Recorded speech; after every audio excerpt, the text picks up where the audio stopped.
Next is the Lucas and Canade. This is even simpler and intuitive, that works pretty well.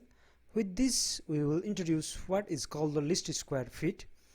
That is again a concept which is very simple but very useful, and which we will use in many topics.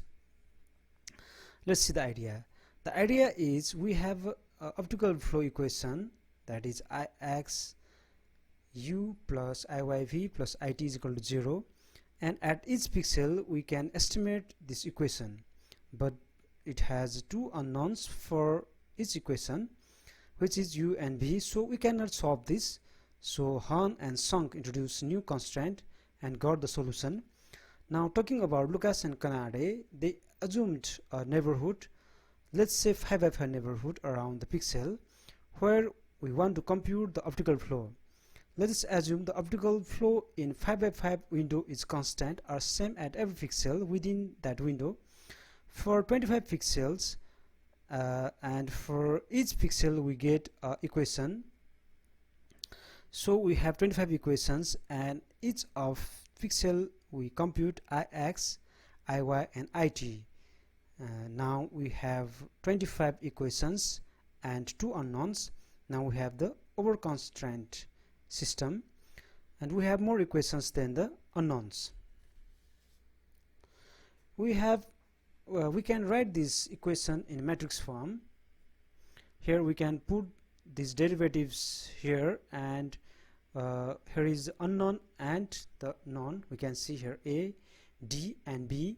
A is the matrix which consists of the derivatives, that is Ix and Iy, and D is our unknown vector uv, and B is the It, that is the temporal derivative.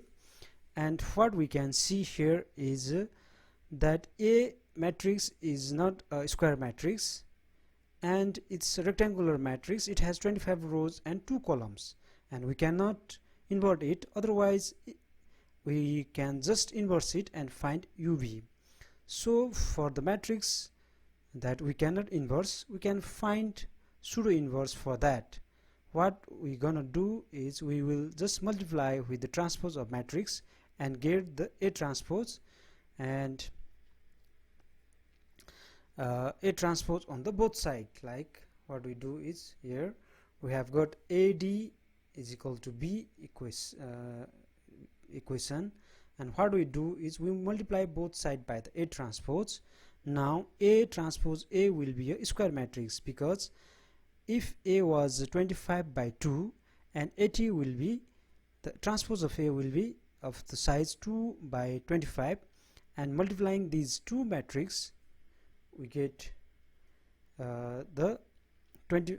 What we get is we get the 2 by 2 matrix, and we can invert that and we'll get the pseudo inverse. We can see here, once we multiply these two and inverse that 2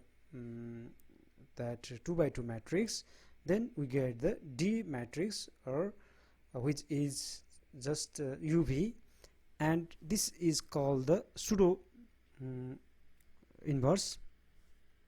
And here what we see is A consists of It and Iy for 25 pixels.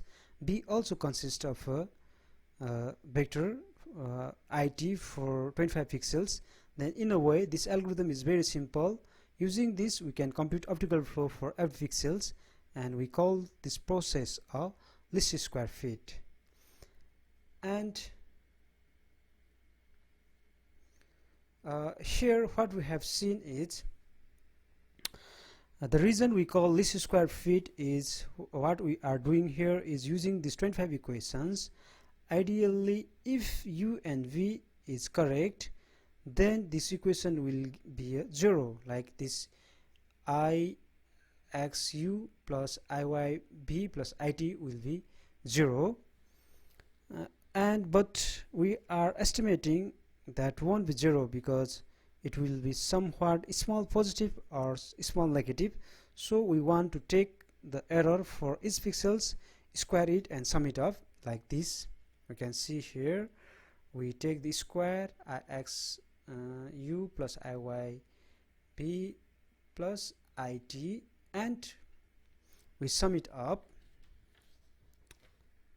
So sum of squares, and we want to find the solution which minimizes the sum of square and which gives us the least square error. That's why this process is called the least square fit. So we're gonna fit we're gonna find out UV such that the square of error is minimized or it's a least. Then the another way to find UV by minimizing this square error of this function is, here what we do is we find we find UV such that will minimize this this function. And how we get this minimization of this function, we wanna what we do is we take the derivative with respect to u and set that derivative to 0, and take derivative with respect to b and set that to the 0, and what we get is the same, which is the like here this equation we get after doing the derivative with respect to u, and this equation when we do the when we differentiate this equation with respect to b. And here again we can see here this equation also has two equations and two unknowns, and now we can solve this. And remember, here is the summation, and for every pixels we can compute ix, iy and it. And here what we can do is we simplify, we can bring the summation out, this summation, and we can have summation separately, like we take these summations separately. And let's further simplify it. Like for these two equations we do the summations separately, and again if we further simplify it, we can represent it in terms of the matrix. Like here we take this uv out and we can represent it as a in the form of vector and matrix multiplication. And here what we can do is we can estimate, because we can estimate this UV matrix or UV vectors just simply by taking the inverse and multiplication of this matrix. And finally what we can do is we can estimate this inverse by taking the doing just this simple linear algebra method, and we get the u and b using by this Lucas and Canade method. And this is somewhat straightforward as compared to the Hahn and Sunk method, and in this way we can get the optical flow of video for any video using two methods, Lucas and Canade. And another one we discussed was the